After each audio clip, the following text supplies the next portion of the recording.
Carlos Contreras here with Caprika Realty, back with podcast episode number 2. Here with Brendan, broker owner, Danny, fellow agent here at Caprika. We're just going to jump right into it. So I wanted to get us together to talk about the market, some of the shifts that we've seen over the last couple months, get your thoughts on it, and then we'll really jump into today's topic is mistakes. So mistakes that you commonly see buyers make, sellers make, et cetera, and then we'll go on from there, okay?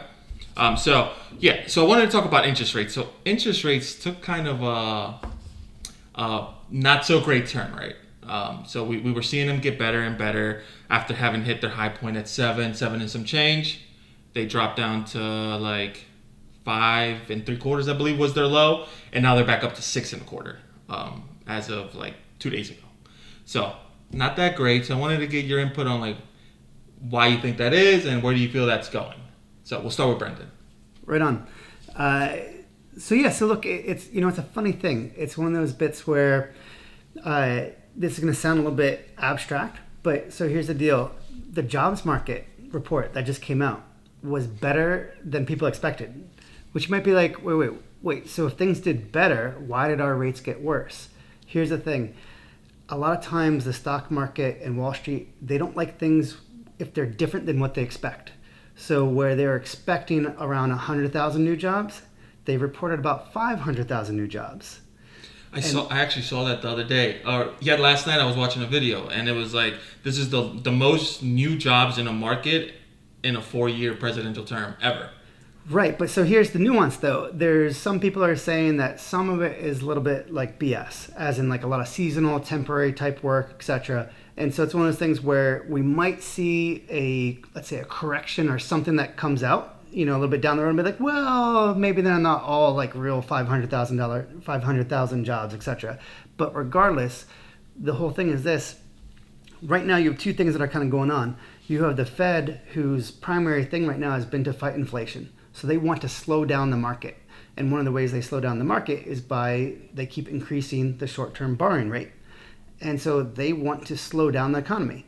And if you just have a job report that is like, hey, gangbusters, we just got all these new jobs. That's the opposite of what the Fed wants right now, which is weird because normally you want, low unemployment, so on and so forth. But they want to slow things down. So first problem is they want to slow things down.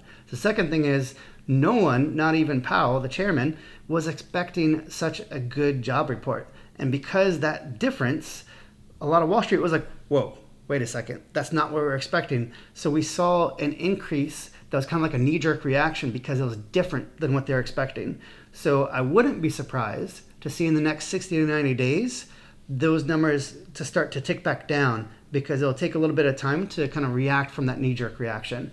But again, as silly as it sounds, a lot of it just has to do with that it was different than what the experts were thinking. Yeah, I think it said the lowest in 50 years unemployment rate. Yeah. So that's pretty insane. Danny, what are your thoughts on that? There's not much I could add than what Brendan said. He explained what we know pretty well. What I can say is that I've gotten pretty used to this during the pandemic and post-pandemic. Nothing that was trending or expectations, this is how it should work. All that's kind of thrown out the window. We don't know how things are going to go. So I have some thoughts on how that impacts the real estate market, but I'm going to save that for mistakes. Okay. It ties into that pretty well.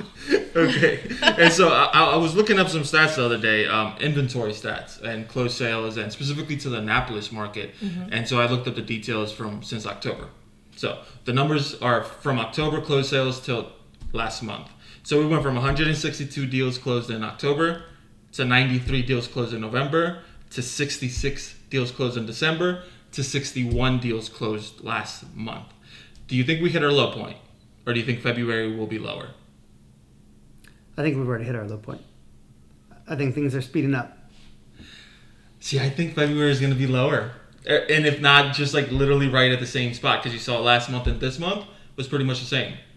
I'm not seeing the inventory pop up on the market to say that it'll go back up. I really am not. Like, I literally am in there. And this is obviously Annapolis, like, centric. We're in Annapolis, so we focus on Annapolis. And it's just the dramatic from 163 to 93 to 66 to 61. And then I think it'll be in the 60s. I don't know. I think it'll be in the 60s. I think that that's affecting a lot of buyers right now who are out there looking, and my hopes are kind of a little low for February. My first thought, I don't want to put anybody on the spot because we probably don't have them here, but I'd want to see how the numbers look in prior years, and which goes against everything I just said about trends being post-pandemic. I get that. But I would imagine the numbers are always lower December, January, February than they are November, October, September. So I think there's some seasonality there. Are they going to go lower? Maybe, maybe not. I don't know. But I think that they'll probably stay right around that for maybe February, March, until the spring market hits again. And then I think we'll see more buyers out, more people wanting to sell. I think we're going to get back into that traditional swing. No, for sure. So I agree. There's always a seasonal aspect, right? So even forgetting like the weirdness that's been going on right now, there's typically, if I go back over a decade, Thanksgiving to Christmas was usually pretty dead. Since the last several years, it's like, I'd say Christmas to about February is dead. And I attribute a lot of that to the fact that people want to get their home ready to sell. You know, when I first got on this market, you couldn't put that many pictures on the MLS. And if you did, it cost extra money. And you would just ask a buyer would just ask a realtor, hey, what kind of property, like this is the property I want to see, like this stuff. And they're like, okay, let me go find some for you. Today, everybody looks online themselves, which means sellers now need to have their home looking good, because if they don't look good online, people don't want to go see it. Because of that, no one wants to really put their home on the market when it's brown, muddy, cold, wet. Like, it doesn't really work, right? So a lot of sellers start thinking about getting their home ready after the holidays. Then they do the prep, and as soon as the weather breaks and they can put some fresh mulch, do some curb appeal stuff, then they list their home. So seasonally, we should expect to see more homes come on the market anyway, right? The other bit, what I'd say is, again, we're talking about, we've talked about this last time, just in terms of a lot of people put things on hold, you know, so how long will people put things on hold? And so I would say typically, you know, 6 months is what I'm thinking people put things on hold. And so if I track that back, March should be where things start to pick up. The other thing I'd say, and this is more a very small sample set, but I happen to be friends on Facebook and Instagram with several hundred of the top realtors in our area. And one thing that's really clear is how many more of them are posting like, hey, I got a new listing, or hey, I'm talking to people, or I went under contract. We haven't seen that in 45, 60 days. So if they're talking now that they're doing something, I'm saying that's kind of like my leading indicator, right? That if my friends are saying, hey, we're going under contract, then my expectations are that end of February, early March, we should start to see more pendings and more closings than January or December. So that's why I think things will pick up. Now, look, by pick up, maybe we have 5 more deals, right? Not like 100 deals. Still in the 60s. Right. Maybe Awesome. 70. Yeah, yeah. Well, I hope that's the case. Very much so. So the main topic of today, today was going to be some mistakes that we see on the buyer side, mistakes that we see on the seller side. How maybe we can help, if anything, like if someone watches this, what you would maybe advise, and then going on from there. So again, like in the previous podcast we mentioned, you focus on listings, you focus on buyers, and I do buyers. You did do buyers for a long time, so if you want to chime in there as well, you can. So what is the number one mistake you see, Brendan, sellers make? Sellers. Yeah, that's tough, you know. I'll put it into a couple different ways. I think one, forgetting like picking the right realtor and all that. Let's skipping that piece. I would say I think the first thing is not having a good home prep strategy. You know, it's one of those things where we see a ton of properties out there that you're just like, why didn't you declutter that? Or why didn't you move that around? Or why didn't you put some fresh paint on this area? You know, there's so many things, I would say almost mistakes are like easy wins that someone could have addressed if they had the right strategy, whether that's having better advice, whether that was accepting the advice, whatever may be the reason they didn't do it, but not having a good home prep strategy. Because the thing is, to me, that leads to your pricing strategy, that leads to your marketing strategy. You have to have the home prep strategy first, and if you don't, everything else doesn't matter. You know, so it is pretty amazing. I mean, anybody can go look online and just start flipping through the pictures. And if you look at some of the flips that have been staged and look gorgeous, you're like, hey, that looks good. And then you look at some other people's, and you're like, ugh. Like, what are they doing? I literally saw a picture the other day, not lying right now. In the listing picture, there was a cat running across the picture, and I almost fell out of my chair. It actually wasn't that bad of a home, but like, I mean, you could tell the guy took the pictures with the phone, and then it's just one of the random pictures. You just saw a white cat running across it, and I had never seen that before. I thought it was really funny. It is, well, you know, and professional photography. It is, well, but that goes to like the Don't marketing, use and you gotta have the right marketing. You gotta have the right team behind you, right? And so, I mean, we could break it up to all the different pieces. But we won't. But the home prep, you have to do the home prep first. And one thing I think that people really severely underestimate how long it takes to do proper home prep. You know, like if I had to sell our house today, like I'd be screwed. It would take me a couple months. Like we have too much stuff. Like it's fine for us living here as a family. Like, you know, I have kids, we have dogs, like it works. But people aren't sitting down and playing PlayStation or watching the Super Bowl. People are like strolling through your house, and so you have to make that like open and inviting and whatnot. So then I have a question. So what would you suggest to the person that has all that? Like in your particular case, let's say there's stuff everywhere. Well, if the house, this was a kind of big house, so but say they have all this stuff, they have a smaller home. Like, where are they going to put it? Where are they going to put all that stuff? Yeah, so I think part of that is going to depend on where are they going, right? First thing is, do you really need to take everything with you? You know, sometimes it's cheaper to throw some of that crap away than it is to move it. Like if it's some cheap IKEA stuff that's been run down and you're like, you know what, I don't really need this for my new house, then just get rid of it. So step one is throw some shit away, right? Step two is, can you go get a pod? Can you go get a storage unit? Do you have a friend's basement or garage that you can put stuff into? I can tell you, when we sold our house in Bowie, we put a whole bunch of stuff in our friend's basement. Actually, 2 different friends' basements. And same thing, when I sold their house, they put stuff in my basement, right? So I mean, like, whether it's a parent's house, friend's house, the name of the game is you gotta declutter. Like, for most people, you probably need to get rid of somewhere between 40 and 60% of the stuff that's out there. It's an easy thing to do. The less the better in that situation, huh? Yeah, it's one of those less is more type things. And here's my little trick, and this is what I tell all my sellers. When in doubt, take out your phone and take a picture of the living room or whatever it is that you're looking at.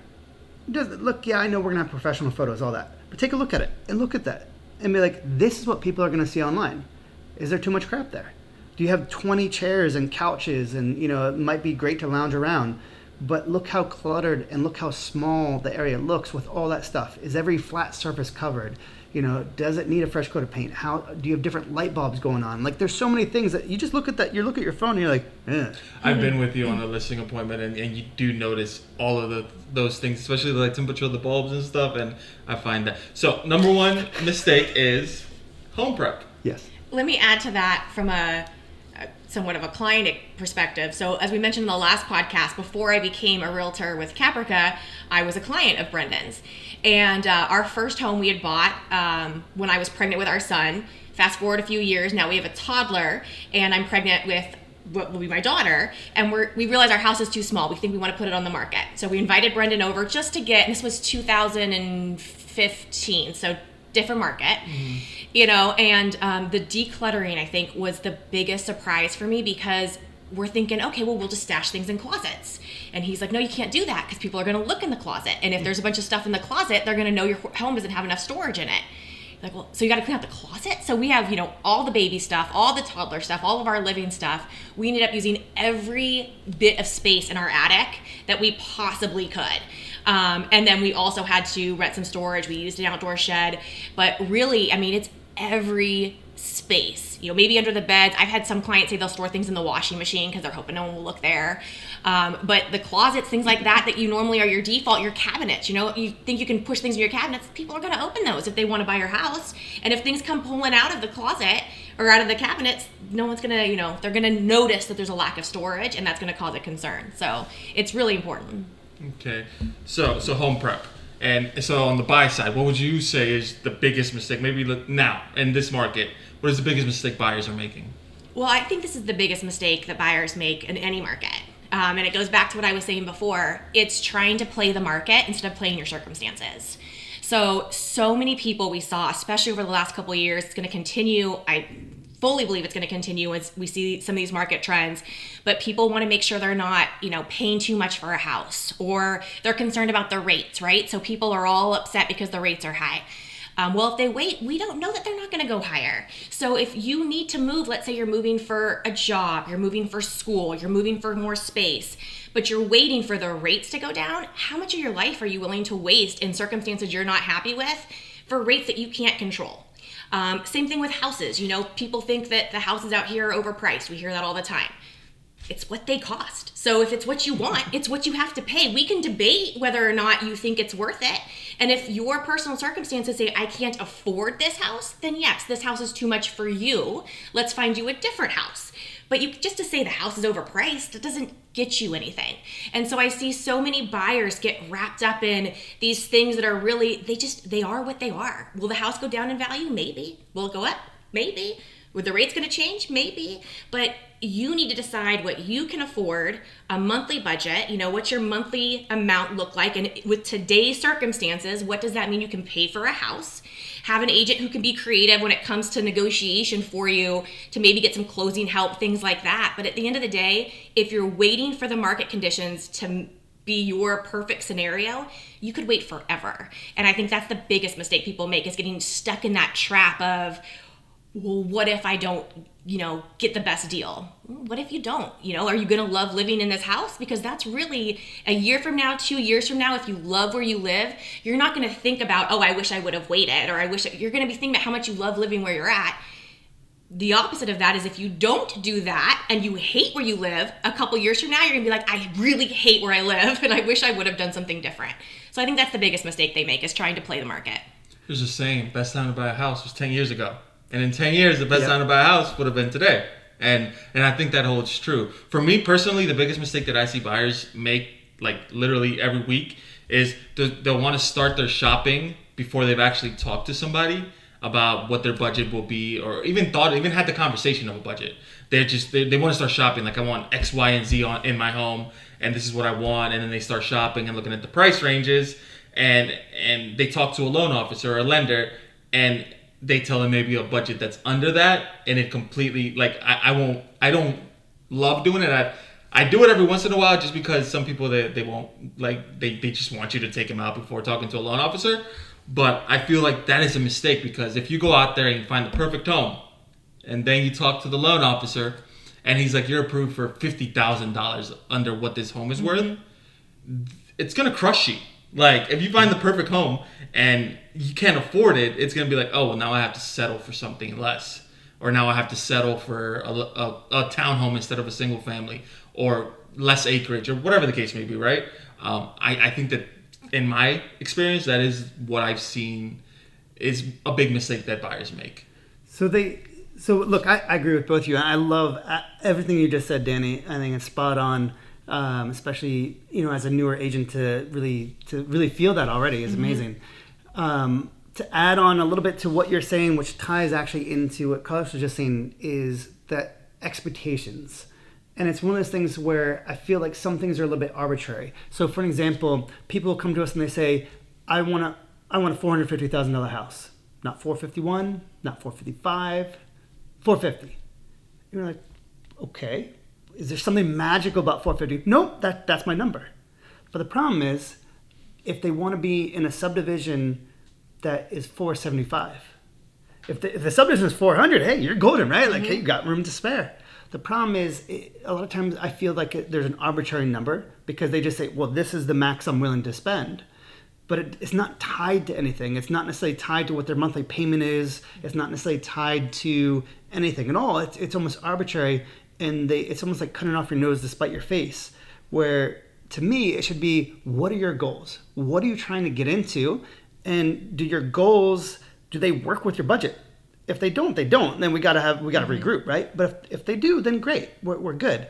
So we have a really cool exercise that we do here, not as like a plug for us, but like there's a great exercise that we do that's our needs analysis, and anybody can do this. It's not like some super secret, but the whole idea is, let's look at the solds for the last 90 days, or maybe even the last 180 days, because in this market things have been a little bit slower. and let's tell me everything that you want, right? If you say, hey, I want 4 bedrooms, I want 2.5 baths, I want a 2-car garage, I want this price, I want this location, blah, blah, blah. Great. Give everything to me. Let's look at solds that would meet that criteria. If you can pick out 3 to 5 homes, we know that something existed before that excited you. And there's a probably good chance that something may excite you in the near future. If you can't pick anything out, then your expectations doesn't meet the reality. Mm-hmm. And I love that exercise because it really just, it puts it right there in front of you. It's not us saying, hey, this doesn't exist, we're the bad guys. You're saying, I don't like anything.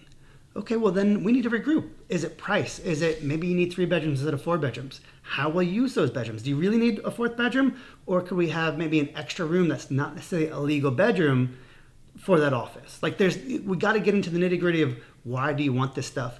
But really just that expectation of what your dollar can get you and what your budget is. Do those things meet up? Which kind of goes to your point is if you don't have that budget and if you don't have those conversations with a good lender to begin with, that's where people fall short a little bit. And just to add to that, here's another quick example, because I have seen this in the past. As you said, I'm not working with a lot of buyers these days, but one thing that always kind of blew my mind a little bit is when people get so fixated on a number, even after they talk to a lender. And let's just say, I'm just going to make up a random thing here, but let's say all the homes that were just okay are at 500, but maybe they need a good amount of work. But all the homes that are pretty good, they're at 525. It could be economically better to buy the 525 home than to buy the 500,000 home that needs $50,000 worth of work. I was actually just about to touch on that sometimes clients are so stubborn in which it's $5,000 above and they're like, no, well, this is where I want to stay at. I'm not willing to go fight. And if you do the math on how much the $5,000 changes anything, whether it's the down payment, closing costs, or your payment, it's fractional.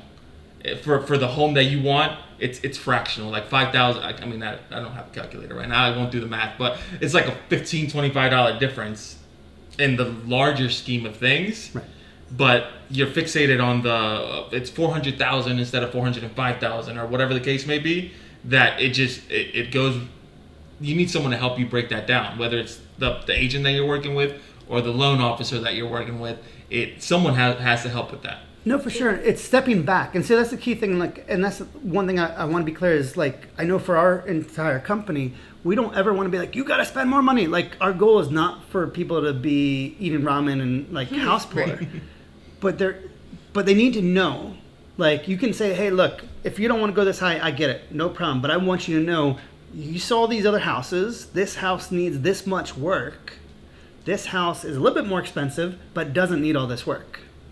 What works better for you? And I think when most people break out of the emotional just response of being fixed on a certain number, if they just step back and reframe it and say, you know what, this meets more of my goals. A lot of times it would make better sense for them to step up a little bit. Doesn't mean you have to, and it has to be within their budget, etc. I'm not saying to kill yourself, but I think having those harder conversations that are just being like, oh yeah, just get this. I know we as a company, I think, do a solid job on that, so I don't feel like our clients are really making that mistake so much. But I'd say I do see stories out there where people are like, oh man, I should have just spent a little bit more. Those are conversations they should have had earlier. That should have been part of the process, so they don't fall into that trap. Yeah, and if I could add to that too, this is one of the few opportunities that you're going to get a loan that has a 30-year rate on it, right? So if you're going into a higher priced home, but it has everything updated, like you said, that monthly payment, how different it's going to be is one thing, but versus, okay, I'm going to get this home that is my budget. Well, where are you going to get the $50,000 from to fix it up? That's a different type of process. So I think a lot of times people don't realize that when you're buying a home, especially if you're a first-time home buyer, this is a purchase that's different than any other purchase you're going to make in your lifetime, right? Even cars, whatever the case may be, you're having a long-term loan, traditionally, not always, but normally you got a 30-year something, and you've got an appreciating asset. So, that idea of being able to refinance down the road, of adjusting your rate, of being able to make these decisions on your own terms, those aren't circumstances that a renter traditionally finds themselves in. You don't have any assets to borrow off of when you rent. You have no control on what your rent is going to do year over year. most people probably are finding rents going up this year just because of the economy, and more owners are needing to increase to cover their costs. When I own my home, my mortgage goes up or down based on what I decide to do. If I want to refi, if I want to take money out, whatnot. So there's some control there that I don't know that people always realize, and there's just some sticker shock over, $500,000 versus $525,000, $550,000. Yeah, generally speaking, if we were talking about taking a vacation that was $50,000 over your budget, that would be pretty shocking. Talking about buying a house, that's a different conversation. Of course, it depends on what your budget is and making sure those numbers work. But I think instead of talking to the lender, sometimes people just see that number and think, oh, I could never spend that much over my budget. And I think it's worth the conversation of having with the lender and your agent, and just really understanding your goals and what you can spend monthly. And if it makes sense, don't just shut it out. Don't block it because it sounds scary at first. Yeah, the key is to not necessarily spend the money, but the key is to have the conversation. Absolutely. Be open to it. And that's one thing that I've always told clients for years is when you start talking to a lender is find out the max that you can get for the loan and find out where you're comfortable. Mm-hmm. Have both numbers. It doesn't mean that you have to start searching at the max. It just means, hey, this is the max that you could get. And so that way in the back of your head, you have some options. So if you are looking at things, you're like, nah, this house isn't doing for me. Oh, this house isn't doing for me. Okay, does it make sense to stretch? I don't know. That's a personal decision that you're going to have to decide. But if you don't know that you can stretch, you don't even know that that's an option. Exactly.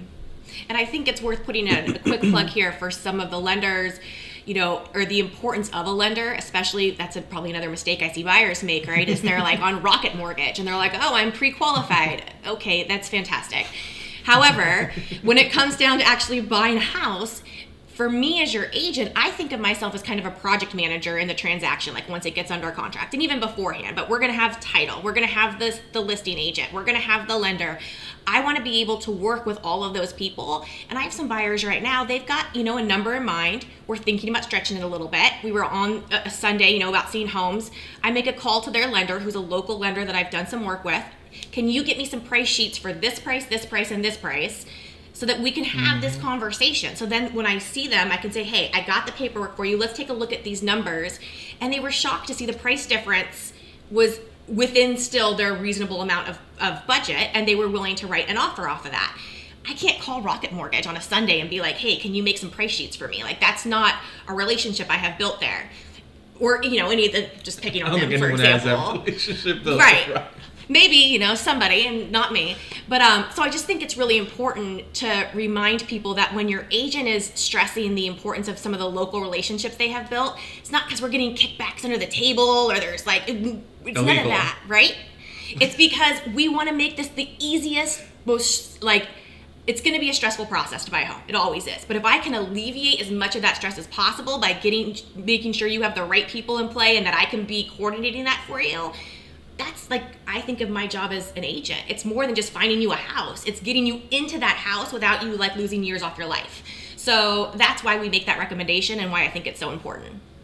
I love the whole access point, the us as realtors, as an agent. I want to think myself as an access point to all these different resources, because I do feel that way. We have the inspection. We can recommend people for that, for title, for loan, pretty much any avenue. And if I don't have it, I just call Brendan, who's been in this for a lot longer than I have, and he has somebody, and I trust whoever he has, and that's kind of the way that it goes. On my end, if I want to touch on one more little mistake, is being unrealistic with what you want, especially first-time home buyers. And I've made this video several times in different platforms, but trying to get into that dream home right away. Right as you're starting out, looking for the single family on an acre with it doesn't happen that way most times. It just doesn't. You progress through life, and ideally you want to be going up at the economic scale or whatever, and so at some point you might be able to get into that dream home. But right now the townhome might be okay, and it might be enough space, and it might be in your budget for the next couple of years. Maybe you have an extra kid and now you want to move into a single family home. But starting out at that, like you said, you don't want to be living on ramen for the next 10 years because you can't afford the home, even though you were qualified. But we'll talk in another video about being qualified for the higher end and then not having to shoot for that. You can be lower just because you're approved for it. Doesn't mean you have to use it if it's not in your budget.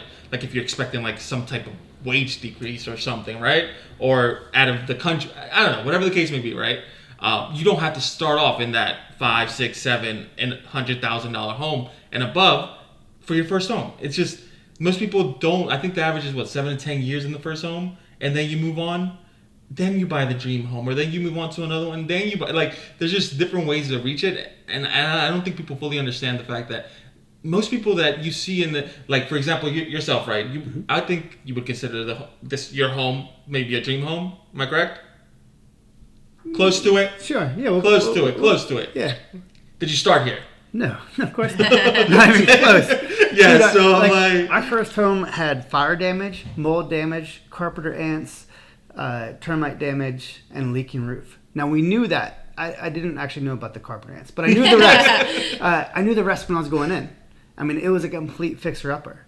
But that's what we could afford when we purchased our first home. So it's one of those things where, to your point, like, and even not just your first home, but we run into this a lot for people buying their second home. They're like, oh, this could be my forever home. And I always think in the back of my head, I'm like, really? I mean, most people don't stay there forever. This might be great for 10 years. Maybe it's great for even 20 years. Hey, that's fantastic. Nothing wrong with that. But most people at some point, like this is a colonial, for an example. Look, in 40 years, if I'm still alive, I'm not going to be wanting to do those steps, right? So, I'm not going to be here forever. I plan to be here personally until my kids are, off to college. So I got another good 10 years or more, I guess, with Gage. But, so I'm going to be here a while, yes. But I still wouldn't necessarily call this my forever home. I would call this my kids growing up home. Mm-hmm. And so that mindset, I think, helps because I'm willing to accept things that aren't necessarily perfect. But the thing is, I didn't have the extra couple million to get the perfect home. And if you think about it just mathematically, right? At the average age of the first-time home buyer, I believe it went up last year to 32 or 31. And then the average time in the first home is, let's say, we'll go to the high end at 10 years. That means you're 42 when you're buying your second home, potentially. Right. Most people live, like you're saying, if that's your forever home, you're going to be there for 30 years, 35, 40 years. It just doesn't seem that realistic. So that's why I'm like, it's okay. Like, I've had clients that started off looking for a single family home, realized maybe all the single family homes in their price range were pretty crappy. So they ended up in a fully remodeled, top to bottom condo that fit everything that they needed. And it was perfect for them. And they were so happy about it. And now they're like, in a couple of years, we'll buy the single family home. And maybe we'll keep that one as an investment or whatever the case may be at that point. And I think that that's a great way to look at it, as opposed to trying to find this dream home right away. Because I think a lot of people get caught up in that and might think about it for years while they're paying rent for 5-10 years. And it just goes right over them and they're like, they never get to it. Yeah, absolutely. Yeah. So now that mistakes. So being unrealistic, home prep for sellers is going to be key. I actually wanted to touch on that with you. Where do you think that home sellers coming this spring market are going to be doing more home prep than they have been? Because I've gone into houses over the last couple of years, but it literally, sometimes it just looks like they pick up their stuff, left, put it on the market at the top of the price range. And I was actually in one yesterday that was similar to that. They couldn't even wait to fix the drywall on the house. They were like, oh, put it on the market, top of the price range. Let's see what we can get for it. Do you think that we will be seeing more home prep coming spring? So short answer is yes, but let me qualify it. So here's the deal.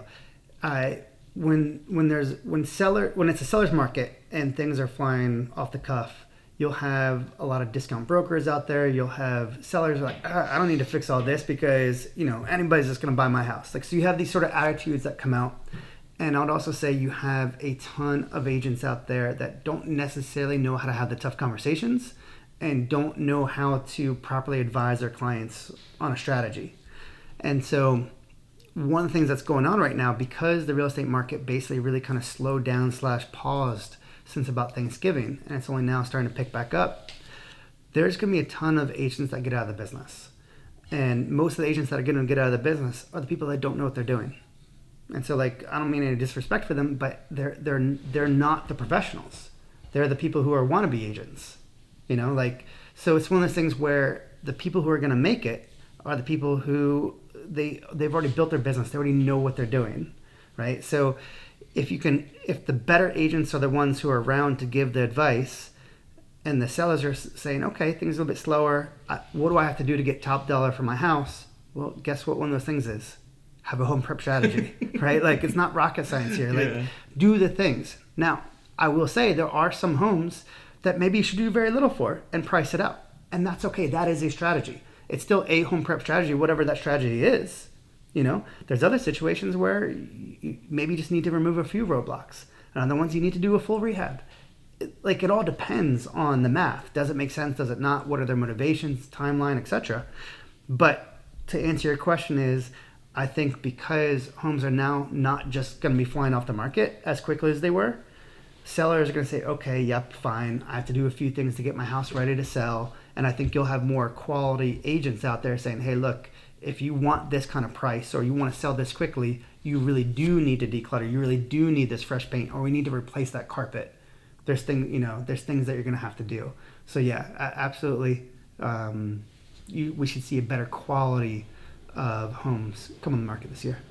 That's awesome. Yeah, and I do believe also that they're going to start getting priced a little bit more adequately, because the track record is showing that homes aren't selling as fast, and they're not selling for these obnoxious amounts that are. It's worth it, obviously, but they're just. I mean, when your typical buyers buy it, it's just like, they don't want to be overbidding on everything. So I am excited to see that home prices are going to start maybe leveling off a little bit, and houses will come on the market, and it won't be either a total flip or a full gut job. So I'm excited for that. And so I wanted to point this question at Danny. So I have tons of buyers and people that are on the fence, et cetera, et cetera. I'm sure you do as well. And so what are you saying right now to your clients that are waiting for interest rates to get anywhere near what they were at during the pandemic, whether it was, in the 3%, let's just say in the 3%. Well, if you're going to wait for 3%, then you might wait forever. I hope you really like where you're living. It goes back to what I said before. I really do try to emphasize with them to not play the market, and to help them understand that if you get into a house now and the rates do somehow get back to 3%, then you refi. Then you now have the asset that's been appreciating, hopefully, and you haven't been wasting money on rent, and you live somewhere you like, and then you also get the advantage of taking it, the lower rate if you want to. That doesn't always work for everybody. So I think the other conversation comes back to the reality check. Let's understand what your goals are. Do you want to be closer to work? Like, how important is that to you? And what is the price point you can afford per month? And what does that mean budget-wise? And then we go back and we look at those houses that have sold, and does anything make sense? And if not, then yeah, we're going to have to wait. If in your budget, what you want does not exist, and we can't hit your goals any other way, then you're going to wait. Do I think you should wait for the rates? Well, I don't know. If the rates were 3%, would you buy a house that you don't want? I mean, I can't answer that for you. I just think, unless you're looking at an investment opportunity, which is a very different conversation, that I have with investors. If you're looking for a place you want to live, waiting on the rates just seems silly to me. I don't really know how else to say it. I agree. Okay, so final thoughts. We've been talking about mistakes that sellers, buyers make throughout this whole journey. So if you could give one tip to prospective parties, sellers, buyers, what would it be? I'm sure you can give a million tips, but just one tip to, would it be home prep? Would it be choosing the agent? Would it be pricing? What is the one tip you would give that person? So if it's only one, what I'm going to say is you have to pick a great advocate, which in this case, what I mean is a great agent to work with. Because a great agent is going to have all these different strategies and tricks in their tool bag. So it really can't be a one-trick pony. You can't just be like, oh, I'm just going with these guys because they're cheapest. Okay, how's their marketing? How's their home prep strategy? How's their pricing strategy?